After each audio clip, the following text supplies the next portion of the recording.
Good morning. Today I'm going to be talking about a poem called Communication by J. Allen Rosser and how it connects to three different communication concepts. First, I will read the poem.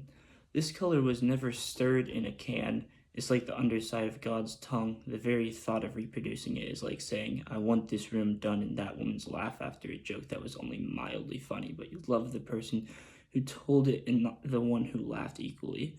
No, not remotely salmon, not sienna, not melon. I don't care what stage of ripeness. Tincture of fresh clay, of linden tea plus 1 drop of clover honey. No, it's more like the glowy heart in the opening credits of I Love Lucy, which was filmed in black and white, so you have to guess at its hue.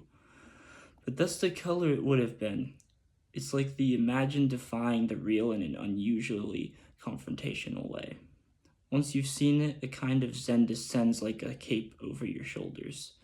You won't always be trying to impress people. I can't believe how long you've lived here without seeing it, though it lasts only a few seconds every day about this time. I saw it the very first night I moved here.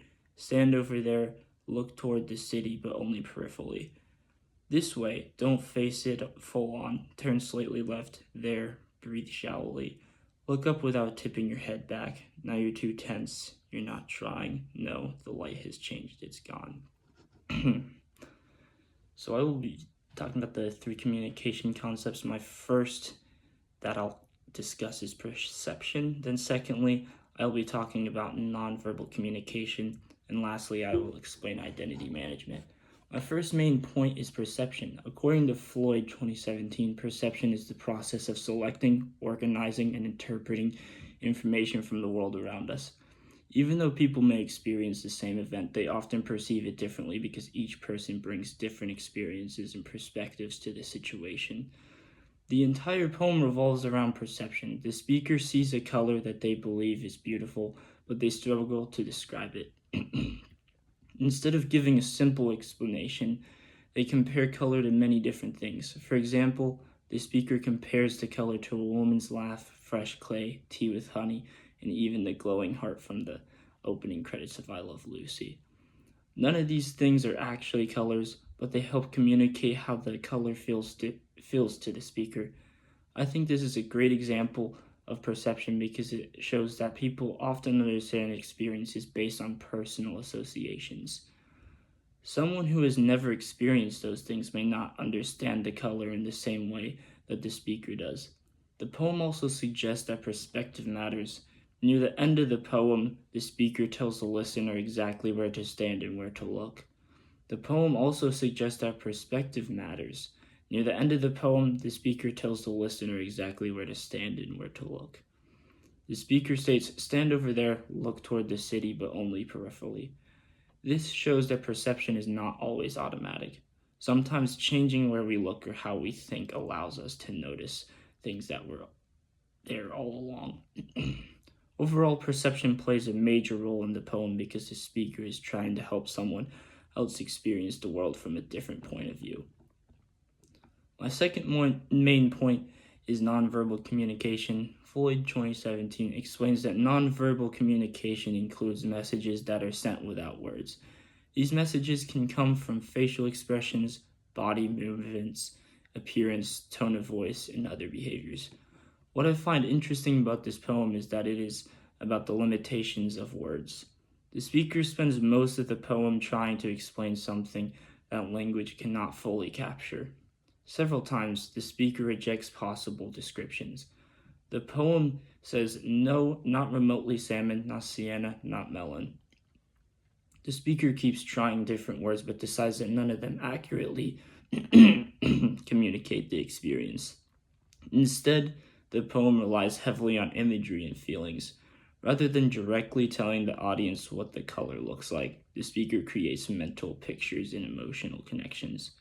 Near the end of the poem, the speaker gives physical instructions, turn slightly left, and look up without tipping your head back.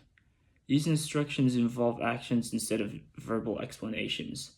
The speaker is trying to help the listener experience the color rather than simply understand it intellectually. I think this demonstrates an important lesson about communication. Sometimes people communicate more effectively through actions, experiences, and emotions than through words alone. Many of our most meaningful experiences are difficult to describe. We often rely on nonverbal communication concepts and identity management.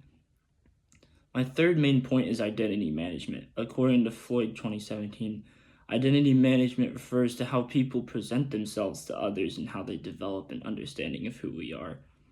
I had a line from the poem stick out to me. You won't always be trying to impress people. This line seems different than the rest of the poem because it shifts from describing the color to describing personal growth. Throughout life, many people worry about what others think of them. They try to impress friends, classmates, coworkers, or even strangers. Identity management is often influenced by the desire to create a positive impression. However, the speaker suggests that experiencing something truly meaningful can change a person's priorities. The speaker says that after seeing this color, a kind of zen descends like a cape over your shoulders. To me, this means that the experience brings a sense of peace and confidence. Instead of constantly seeking approval from others, a person becomes more comfortable with who they are. This idea relates strongly to identity management because identity is not only about how others see us, it is also about how we see ourselves. The poem suggests that meaningful experiences can help people develop a stronger sense of self and become less dependent on outside validation. I think this message is especially relevant for college students because many people our age spend a lot of time worrying about fitting in or meeting expectations. The poem reminds us that confidence often comes from within rather than from other people's opinions. In conclusion, this poem connects well to several communication concepts that we have discussed in class. Today I've discussed three main communication concepts. First, I explained perception and how the speaker usually uses personal experiences in comparisons to describe the color. Second, I described nonverbal communication and how the poem relies on imagery, emotions, and actions rather than direct descriptions. Thirdly, I explained identity management and how the poem suggests that meaningful experiences can help people become more confident with themselves. The speaker spends the entire poem trying to describe something that only appears for a few seconds each day. In the end, the listener misses it anyways because the light changes before they can fully see it.